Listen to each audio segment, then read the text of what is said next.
Vous devez faire très attention avec les personnes que vous rencontrez. Ah Donc bon? vous acceptez de partager vos corps. Zoto. Il faut être un homme idiot, excusez-moi de le dire, de rencontrer une femme sous le pont vers 2h du matin. Naturellement, les femmes ont peur. Mais quand tu vois une femme à 2h du matin, il n'y a personne, elle se tient seule sous un pont. C'est que cette femme-là n'est pas normale. Mais toi, tu vas payer cette femme-là. Tu dis que ma femme n'est pas là. Tu prends cette femme-là, tu l'amènes sur ton lit et tu couches avec cette femme-là. Est-ce que ça va bien dans ta tête?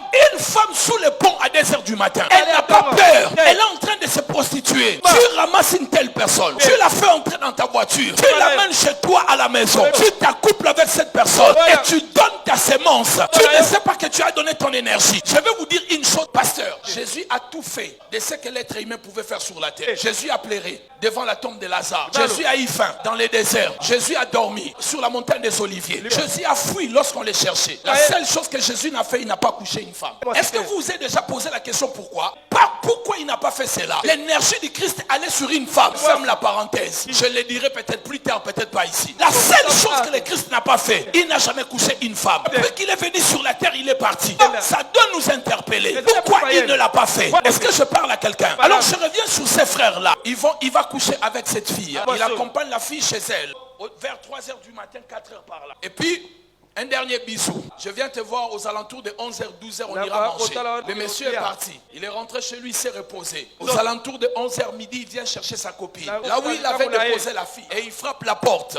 Quelqu'un sort pour lui dire oui. Qui est-ce que tu es en train de chercher? Je suis en train de chercher Caroline. Caroline. La fille le regarde, lui dit Caroline. Oui, Caroline. Oh, papa, Caroline. Attendez un peu. La fille rentre à l'intérieur. Elle appelle un groupe de personnes. Le groupe va sortir. Pour dire, hé tonton, tu es en train de chercher qui? Vous voyez des sœurs là qui... Hein? Tonton, on nous cherche. Je cherche Caroline. Le monsieur a eu peur. Peut-être il sera menacé. On lui a dit, mais Caroline dont tu parles, elle est comment? Elle détaille la personne. Il dit, mais où est-ce que tu l'as rencontrée? Non, nous étions avec elle hier en boîte de nuit. Je suis venu l'accompagner vers 3h, 4h du matin ici. Les gens crient, on dit, mais non, Caroline, elle est morte depuis longtemps. On l'a déjà enterrée depuis longtemps. Le gars est tombé sur place KO. Lorsqu'il s'est réveillé, le pasteur qui raconte cette histoire dans son livre, il dit, lorsqu'on l'a amené ce jeune homme, il a dit, il avait l'impression qu'il y avait un mort devant lui. Ce n'était pas un être vivant. La délivrance de ce jeune homme a pris 2 ans pour qu'il redevienne normal. Parce qu'il avait donné sa sémence à une personne qui est morte.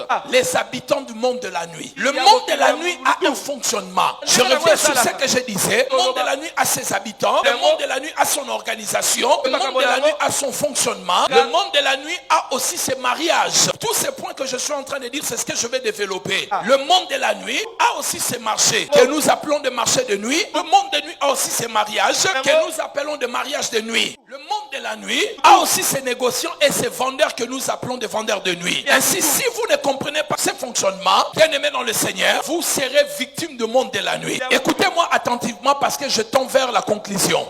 Il y a une chose qui se passe dans le monde de la nuit. Il y a des discussions et des interactions dans le monde de la nuit. Et dans cette discussion, il y a aussi des complots qui se décident dans le monde de la nuit. La Bible est en train de nous faire voir dans les livres de Job. Job était dans le monde réel, dans notre monde. Mais il y avait une interaction et une discussion dans le monde de la nuit ou le monde spirituel. Une interaction qui se faisait contre Job dans le monde réel. Certains d'entre nous ici dans cette église, au moment où nous sommes ici, il y a des décisions et des interactions contre vous dans le monde de la nuit. Je vais vous en parler vers la fin des choses que je vis contre ma propre vie aujourd'hui. Des décisions qui se prenaient contre moi dans le monde de la nuit. Si vous n'avez pas les yeux pour voir le monde de la nuit, vous allez subir des choses dans le monde réel. Et en disant toutes choses coopèrent au bien de ceux qui aiment Dieu. Toutes choses ne coopèrent au bien de ceux qui aiment Dieu, ce n'est pas cela. Il y a d'autres choses qui sont des complots dans le monde spirituel, qui se décident contre vous. Et lorsque vous allez vous réveiller, comme vous ne l'avez pas vu pour annuler cela, vous allez voir l'exécution de ces choses contre vous. Job, il est dans le monde réel. Job ne sait pas ce qui se passe.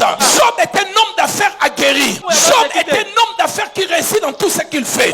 Job a une bonne famille, une belle femme qui l'aime. Job a des enfants bien élevés. Job est l'homme le plus riche de l'Orient. Il vit calmement sur la terre. Mais ce qu'il ne savait pas, il a été ciblé dans le monde de la nuit. Satan le regardait. Satan avait essayé de l'attaquer. Il n'arrivait pas. Il est parti voir celui qui le protégeait dans le monde spirituel. Il négocie avec Dieu. Il dit à Dieu, je vais attaquer Job. Frères et sœurs, il y a des gens ici qui ne sont pas au courant. Il y a des attaques qui se dressent contre vous. Ça doit être exécuté ce mois-ci. Ça doit être exécuté le mois prochain. Et je déclare dans le nom de Jésus, toute complot spirituel, toute interaction dans le monde de la nuit pour te frapper dans le monde réel, nous annulons cela au nom de Dieu. Amen. Cette fois, comment? Il y a des discussions, il y a des interactions. Parce qu'avant que quelque chose vienne dans le monde physique, ça doit d'abord opérer dans le monde spirituel. Hébreux 11:3, la Bible déclare, par la foi que nous croyons que les choses visibles n'ont pas été faites par les choses visibles, mais par les choses invisibles.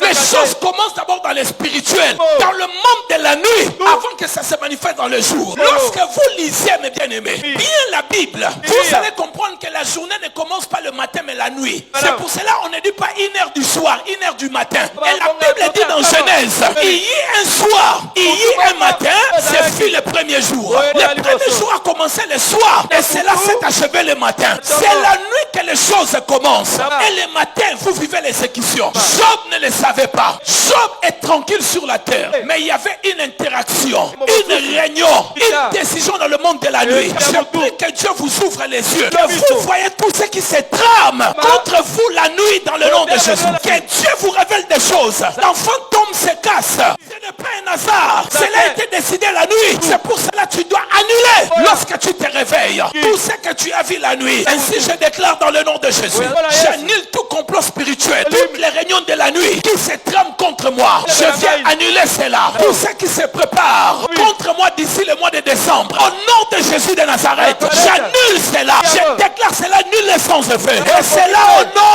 de